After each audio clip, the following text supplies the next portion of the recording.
আসসালামু আলাইকুম। আমি আব্দুল্লাহ এনায়েত। তো আরেকটি ভিডিও ক্লাস নিয়ে তোমাদের সামনে আমাদের টপিক আছে হচ্ছে কমপ্লেক্স নাম্বার, জটিল সংখ্যা।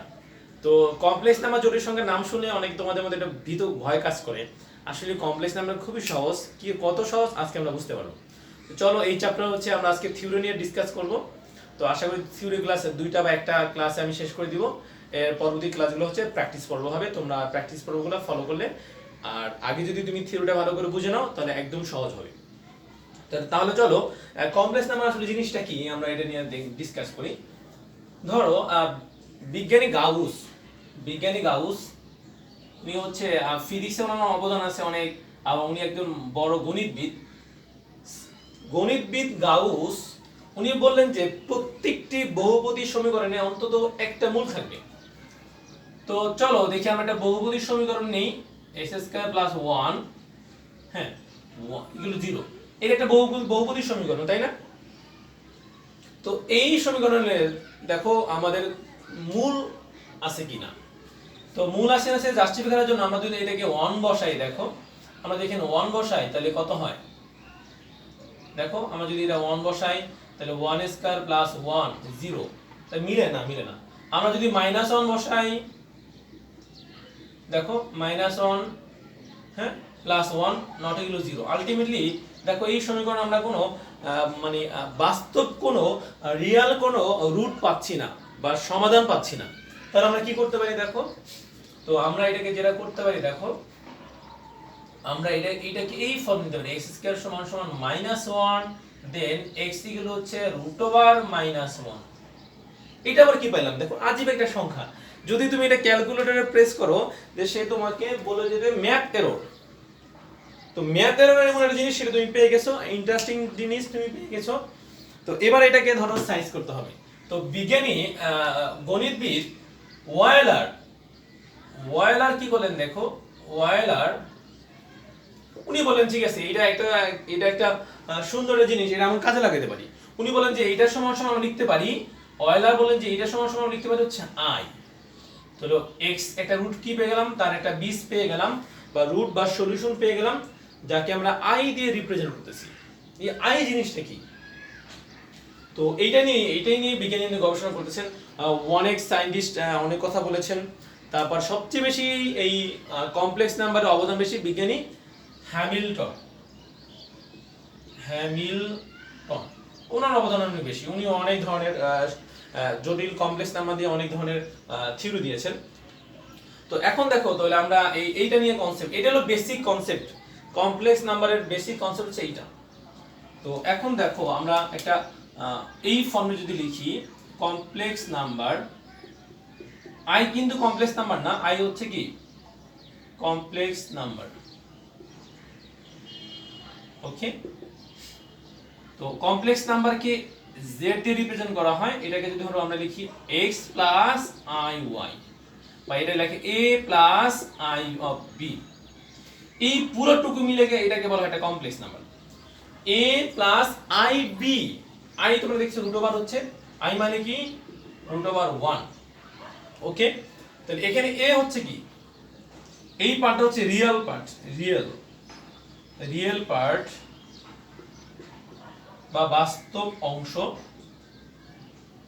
আর এটা কি, এই পার্টটুকে বলা হয় কি, হ্যাঁ ইমাজিনারি পার্ট, বা এটাকে বলে কাল্পনিক অংশ।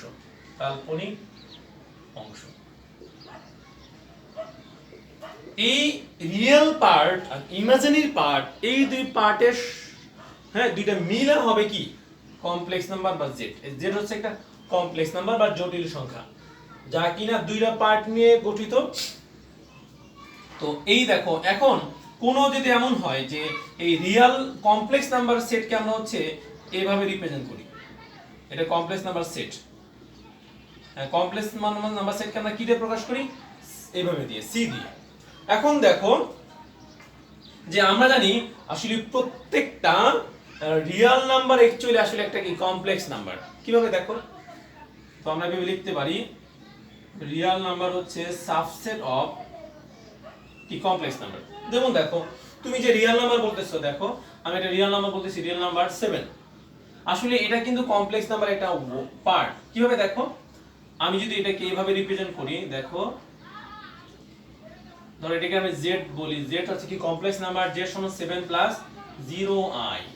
হ্যাঁ, তার মানে কি কমপ্লেক্স এই রিয়েল নাম্বার হচ্ছে একটা কমপ্লেক্স সংখ্যা যেখানে কি ইমাজিনারি পার্টটা কি নাই। তো ইমাজিনারি পার্ট যেখানে শূন্য, ইমাজিনারি পার্ট যেখানে শূন্য মানে এই পার্টটা যেখানে নাই, সেটাকে বলা হয় এটা কি বলো, এটাকে বলা হয় এটা রিয়েল নাম্বার। আর যেই পার্টের হচ্ছে রিয়েল পার্ট নাই, যেই কমপ্লেক্স নাম্বারের রিয়েল পার্ট মানে a নাই, ধরো আমরা নিলাম ধরো 0 প্লাস 3i, এটা একটা রিয়েল নাম্বার, এটা আমরা কমপ্লেক্স নাম্বার নিলাম যেটা হচ্ছে 0 প্লাস 3i। এখানে দেখতে পাচ্ছ তুমি যে এখানে হচ্ছে রিয়েল পার্টটা নাই, শুধু কি ইমাজিনারি পার্ট আছে। এটাকে বলা হয় বিশুদ্ধ, একটা বিশুদ্ধ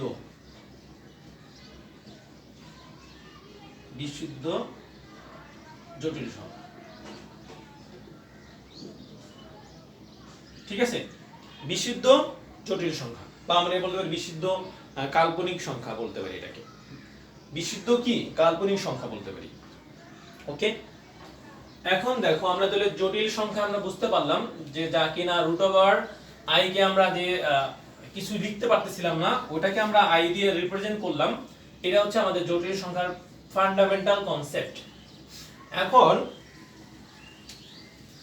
আমরা জটিল সংখ্যার পাওয়ার নিয়ে করব, পাওয়ার অফ i। i এর কি কি ঘাত হতে পারে মানে পাওয়ার হতে পারে, সেটা নিয়ে আমরা একটু আলোচনা করব। ধরো যদি i এর উপর আমি স্কয়ার দিই তাহলে কত হয়, i এর স্কয়ার মানে i মানে কত রুট ওভার 1, এর স্কয়ার দিলে কত হয় দেখো, কত হয়, তাহলে এটা হচ্ছে -1 হয়ে যায়। আমি যদি i কিউব দিই, এটাকে আমি কিভাবে রিপ্রেজেন্ট করতে পারি দেখো, i কিউব কে হচ্ছে আমি এভাবে রিপ্রেজেন্ট করতে পারি i ইনটু i স্কয়ার, পারি কিনা, obviously পারি।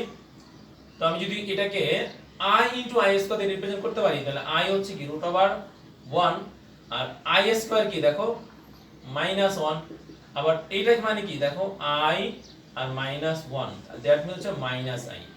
তো i কি হচ্ছে -i। এভাবে করে আমি i এর উপর যদি 4 পাওয়ার দিই তাহলে কত হয় দেখো, i এর যদি 4 পাওয়ার হয়, এটাকে আমি এভাবে ভাঙিয়ে লিখতে পারি বা এক্সপান্ড করে এভাবে লিখতে পারি i square into i square, that's why I can write, এই দেখো তুমি দেখতে পাচ্ছ i স্কয়ার মানে কি -1, তো -1 ইনটু -1 কত, আলটিমেটলি 1। গুড। হ্যাঁ, এভাবে আমি দেখতে পারি, আমি যতই মান নেই কেন দেখবা যে তুমি i এর উপর যদি কোনো তুমি একটা ধরো ফ্র্যাকশন না, যদি ইন্টিজার পাওয়ার দাও, ইন্টিজার পাওয়ার হচ্ছে কি ধরো হচ্ছে পূর্ণ সংখ্যা পাওয়ার দাও, i এর পাওয়ার যদি পূর্ণ সংখ্যা হয়, পূর্ণ সংখ্যা দ্যাট মিন্স হচ্ছে ইন্টিজার, তাহলে অবশ্যই কি রেজাল্টটা কি হবে +-1 হবে অথবা +-i হবে, এর মাঝখানে, এর বেশি কিছু না। হ্যাঁ, আইদার +-1 অথবা +-i হবে। তো আমি একটা ধরো i টু দি পাওয়ার যদি 4n হয়, হ্যাঁ, যদি n ধনাত্মক সংখ্যা হয়, ধনাত্মক সংখ্যা, তাহলে i to the power 4n কত হবে, 1 হবে। i to the power 4 plus 1, এটাকে আমরা কিভাবে লিখতে পারি দেখো, i to the power 4n কিভাবে অন হলো, আমরা যদি একটু এক্সপান্ড করে লিখি, দেখো তোমরা কিন্তু এই i to the power n, এটা তোমাদের পাওয়ার পরে কি হয় মাল্টিপ্লাই হয়, তাহলে i টু দি পাওয়ার 4 আমরা কত পেয়েছিলাম দেখো, এইখানে 1 পেয়েছিলাম, তো 1 ইনটু দি পাওয়ার 1, তো দেখো তুমি যদি 1 কে ধনাত্মক কোনো পাওয়ার দাও তো অবশ্যই কত হবে, 1ই হবে, আর দ্যাট মিন্স ইটস 1। তা i to the power 4n plus 1, এটা কত হবে, i to the power 4n plus i to the power হচ্ছে 1, তাহলে দেখো তো এটা হচ্ছে 1, তো এখানে ইনটু হবে, আর এখানে i টু দি পাওয়ার 1 মানে হচ্ছে i, আলটিমেটলি i। ওকে, একই ভাবে i to the power 4n plus 2 কত হবে দেখো, 4n ইনটু i স্কয়ার, তুমি এটা মানে 1 জানো, i স্কয়ার মানে কত জানো -1, তো বেটার হয় তুমি i square, i cube, i4 এর ভ্যালুগুলো মেমোরাইজ রাখা, যেটা হচ্ছে -1, এটা হচ্ছে -i, এটা হচ্ছে 1। এটা হচ্ছে minus 1, okay. Then I to the power 4n plus 3 কত হবে দেখ, তো I to the power 4n plus into I to the power 3, I to the power 3 কত দেখো মাইনাস I, তাহলে এটা হবে মাইনাস I। এভাবে করে তুমি অসংখ্য I এর উপর পাওয়ার দিয়ে এগুলোকে ইচ্ছামতো বের করতে পারবা, ওকে। এখন দেখো যদি চারটি ক্রমিক মানে সাকসেসিভ তুমি চারটা I এর পাওয়ার নাও সাকসেসিভ ভাবে যোগ করো, ধরো যেমন হয় I to the power I plus I square plus I cube plus I4, এগুলো অ্যাড করলে 0 হয়ে যায়। অর্থাৎ সাকসেসিভ ভাবে তুমি চারটা ক্রমিক সংখ্যা যদি নাও, এই দেখো 1 2 3 ক্রমিক সংখ্যা না, তো চারটি ক্রমিক সংখ্যার পাওয়ার যদি I যদি আমি এগুলোকে অ্যাড করি তাহলে কত পাবো, 0 পাবো। আমি এটাকে এভাবে n I plus n plus 1 I to the power n plus 2, হ্যাঁ, I to the power n plus 3 equal to কত, 0, এভাবে আমরা প্রকাশ করতে পারি। হ্যাঁ, আরেকটু মজার হচ্ছে দেখো আমরা কিন্তু রুট ধর রুট 2a কে আমরা ধর রুট 2 আমরা ধরো রুট 2 না অ্যাকচুয়ালি আমরা ধরো আছি যে রুট ওভার -4 কত হয়, রুট ওভার -4 কত হয় দেখো, তো এটাকে আমরা কিভাবে রিপ্রেজেন্ট করতে পারি, এটাকে আমরা লিখতে পারি -1 ইনটু রুট ওভার 4, লিখতে পারি কিনা, হ্যাঁ লিখতে পারি। তো রুট ওভার এটা কি আমরা, এটা হচ্ছে I আর এটা হলো 2 হয়, দ্যাট মিন্স এটা হচ্ছে 2 I। তার মানে হচ্ছে আমরা কোন জিনিসকে ধরো রুট ওভার a কে রুট ওভার মাইনাস a কে আমরা এটাকে এভাবে রিপ্রেজেন্ট করতে পারি I into root over a, এটাকে আমরা এইভাবে রিপ্রেজেন্ট করতে পারি। এটা খুব কাজে লাগে যখন তুমি জটিল সংখ্যাকে কোনো নাম্বারকে তুমি এক্সপান্ড করবা কোনো, তখন এটা খুব কাজে লাগে, এটা মনে রাখো। তাহলে এটা আমাদের হয়ে গেল। তো আমরা একদম ফান্ডামেন্টাল কনসেপ্ট পেয়ে গেলাম জটিল সংখ্যার।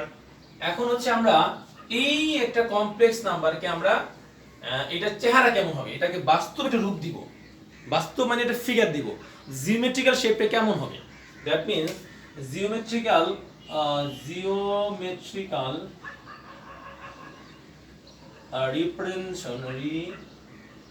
Representation of complex number. তো কমপ্লেক্স নাম্বারকে আমি cx দিয়ে বোঝাতে পারি, cxn একসাথে কমপ্লেক্স নাম্বার, ওকে, cxn কমপ্লেক্স নাম্বার। তো জিওমেট্রিক্যাল রিপ্রেজেন্টেশন অর্থাৎ জ্যামিতিক তার রূপটা কেমন হবে, তুমি এটা জেনে নাও। যদি এরকম একটা জটিল সংখ্যা হয় z সমান সমান x প্লাস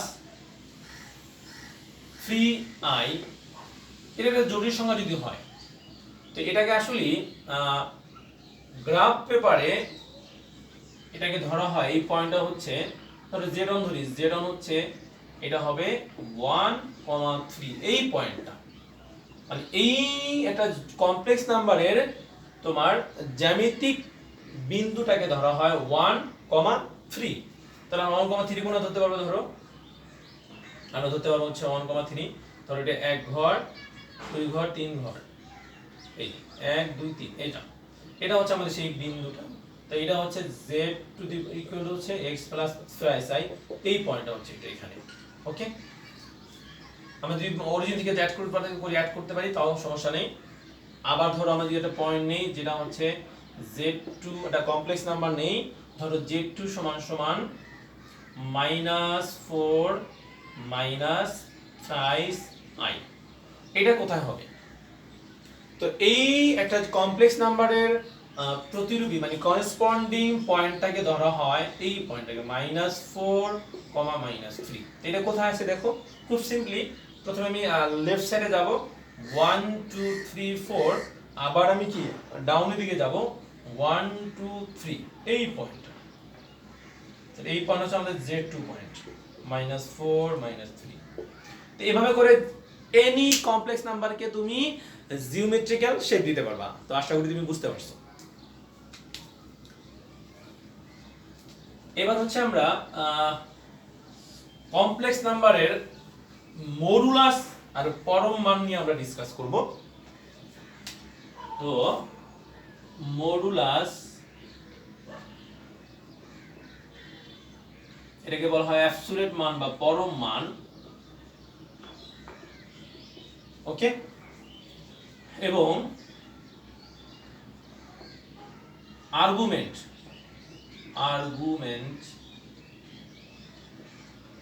বা এই বাংলা বলা হয় নতি, বা আরো নাম্বার আছে, এটা হচ্ছে ম্যাগনিটিউড বলা হয়, অ্যামপ্লিটিউড বলা হয়, অ্যামপ্লিটিউড, ঠিক আছে এইটা। এবং আমরা হচ্ছে একটা polar form of a complex number, এটা নিয়েও ডিসকাস করব। তো modulus and argument and amplitude, এটা জিনিসটা কি দেখো। আমি একটা কমপ্লেক্স নাম্বার মানে z সমান সমান x প্লাস i y এই ফর্মে।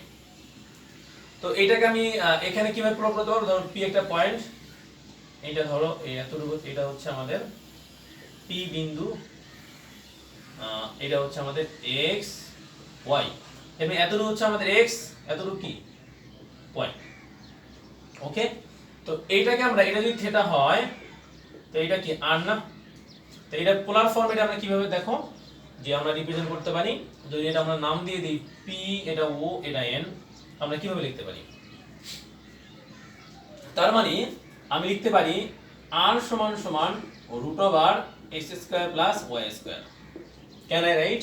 হ্যাঁ, এই r কে বলা হচ্ছে মডুলাস। এই কমপ্লেক্স নাম্বার x + iy একটা কমপ্লেক্স নাম্বার, তার এই r কে বলা হয় মডুলাস। তো এই r it is called modulus or পরম মান কার? ওই কমপ্লেক্স নাম্বারের। এবং তাহলে আমরা মডুলাস পেয়ে গেলাম। আর আর্গুমেন্ট হচ্ছে এই অ্যাঙ্গেলটাকে বলা হয় আর্গুমেন্ট।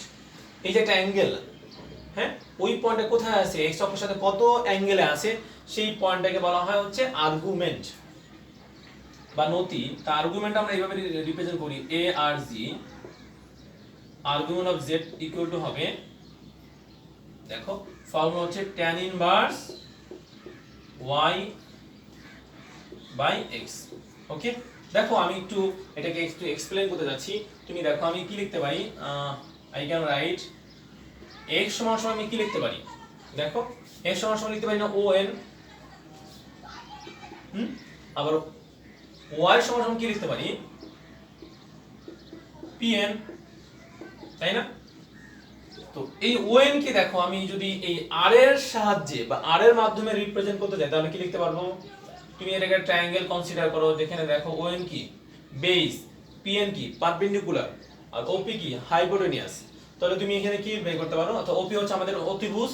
তো এখানে তুমি খুব সহজেই লিখতে পারবো on মানে হচ্ছে, দেখো তোমার যেটা লাগবে সেটা উপরে, on আমাদের লাগবে, তার মানে ভূমি, এটা কি বেস। তো ভূমি বাই অতিভুজ, তো ভূমি বাই অতিভুজ হচ্ছে কি দেখো op, বেস বাই হাইপোটেনিয়াস কি হবে? ভূমি বাই অতিভুজ কি cos θ, তাহলে cos θ। তো এখান থেকে আমি লিখতে পারি খুব সহজেই on মানে x সমান সমান op মানে কি, op হচ্ছে r, তাহলে r cos θ। একইভাবে আমি লিখতে পারি y সমান সমান r sin θ। ঠিক আছে, তাহলে x y আমি পেয়ে গেলাম। তো এখন যদি এই দুটোকে ডিভাইড করি আমি, তাহলে কি পাবো? দেখো আমি আলটিমেটলি যেটা পাবো, আমি পাবো হচ্ছে tan θ ইকুয়াল টু হচ্ছে y বাই x। tan θ সমান সমান কি y বাই x, তাহলে এ θ সমান সমান কত? tan inverse y by x, এটা। ওকে, তো θ সমান সমান tan inverse y by x, এটা হচ্ছে আমাদের এই এটা। তো এটাকে বলা হচ্ছে আর্গুমেন্ট, আর এটা হচ্ছে আমাদের মডুলাস। এখন এটার পোলার ফর্মটা কি হবে? What is the polar form of a complex number? সেটা হচ্ছে এইভাবে রিপ্রেজেন্ট করি। ধরো আমি এটা মুছে দিচ্ছি,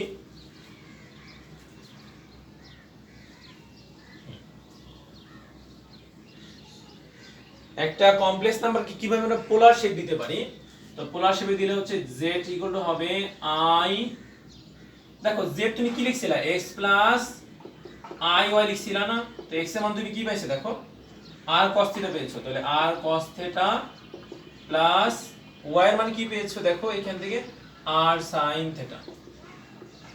ওকে, এইটা এখন যদি আর কমন নিতে পারি, r হবে cos theta plus r sin theta.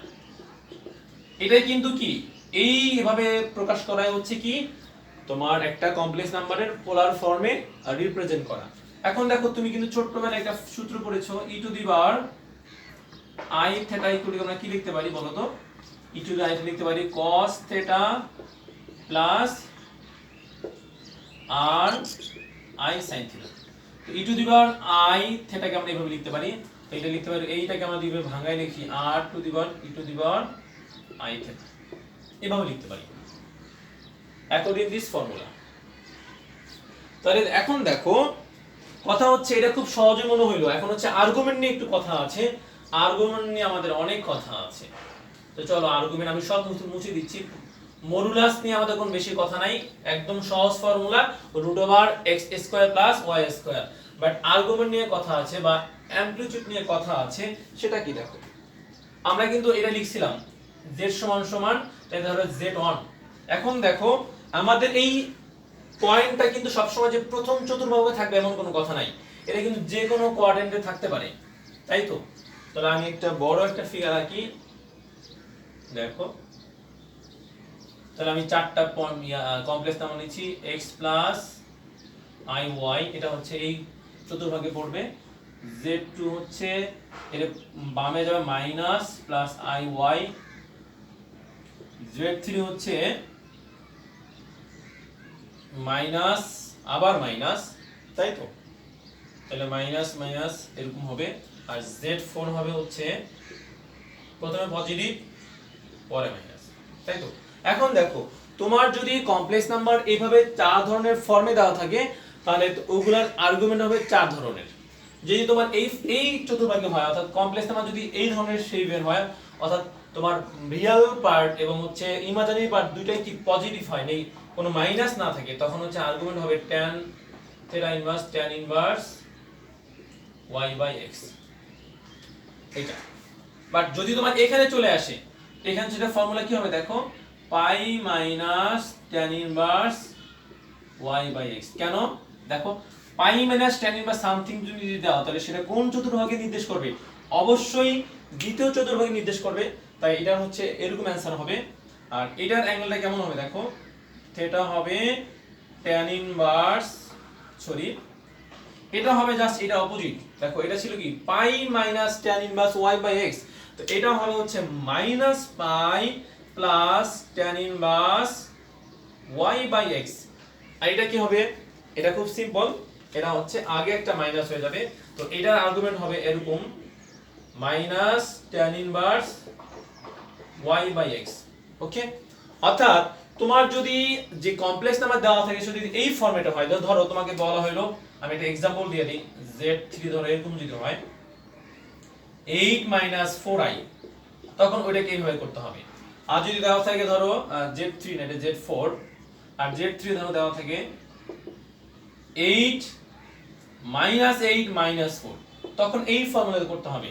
আর তোমার z3 দেওয়া থাকে ধরো z2 যদি দেওয়া থাকে -8 + 4i, তখন হচ্ছে এই ফর্মুলা দিয়ে তোমাকে আর্গুমেন্ট বের করতে হবে। আর যদি তুমি হচ্ছে এই ফর্মুলা দেওয়া থাকে, তখন হচ্ছে ধরো দুটোই পজিটিভ 4i। অবশ্য তুমি চাইলে ক্যালকুলেটর দিয়ে এমসিকিউ সময় করতে পারো, তখন আর তোমার এত ঝামেলা করতে হবে না, ওখানে কারেক্ট অ্যানসার চলে আসবে। তো আশা করি তুমি এটা বুঝতে পারছো, এটা খুব বেশি ইম্পর্টেন্ট, ভেরি মাচ ইম্পর্টেন্ট। তোমাকে খুব খেয়াল রাখতে হবে যে আর্গুমেন্টটা কোথায় কোন চতুর্ভাগে পড়তেছে, তো সেভাবে তোমাকে ফর্মুলা ব্যবহার করতে হবে।